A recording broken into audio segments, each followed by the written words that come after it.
História do Uruguai. País da América do Sul. A história do Uruguai como conhecemos hoje começou no século XVI quando os primeiros colonizadores chegaram àquela região. Antes do colono chegarem, a região do Uruguai era habitada por várias tribos indígenas, entre elas charruas, xanaés e guaranis. Os primeiros colonizadores espanhóis se estabeleceram em Soriano. Essa região ficou marcada pela profunda disputa entre portugueses e espanhóis. Durante 2 séculos essa região ficou sob domínio espanhol, mas não era profundamente ligada à metrópole.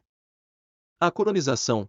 Em 1860 os primeiros colonos portugueses chegaram à região do Uruguai, onde fundaram a colônia de Sacramento.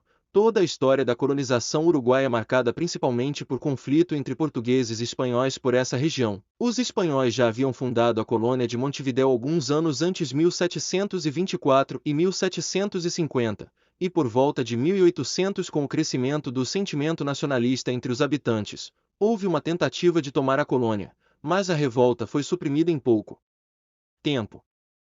Uruguai. Territórios. Em 1821 o Brasil decidiu anexar o território do Uruguai. Ele foi chamado de Província Cisplatina, mas pouco tempo depois, em 1825, os uruguaios expulsaram os brasileiros e depois da realização do Tratado de Montevidéu o Uruguai se declarou um país independente, se livrando do domínio espanhol e do domínio português. A partir daí o Uruguai entrou em um regime presidencialista. Os partidos no Uruguai eram divididos em 2 blocos, os conservadores, que lá eram conhecidos como blancos, e os liberais, que por lá eram chamados de colorados.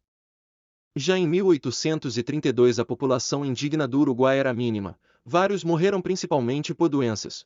Pouco tempo depois ela praticamente desapareceu, sobrando apenas poucos remanescentes das tribos. Tríplice Aliança. Província Cisplatina. Em 1865 o Uruguai fez parte da Tríplice Aliança juntamente com Brasil e Argentina e saíram vitoriosos da Guerra do Paraguai, desde o início do século XX. O Uruguai entrou em um processo de melhoria dos sistemas sociais, o que proporcionou uma das melhores qualidades de vida da América do Sul. O sistema político ainda passou por algumas mudanças, como a criação de um conselho administrativo que substitui o presidencialismo durante 1951 e 1966, mas foi restaurado o presidencialismo em 1967, ditadura e democracia no Uruguai. Em 1973, diante da realidade de toda a América do Sul, o Uruguai entrou em um regime ditatorial, como forma de repressão a qualquer investida comunista ou socialista.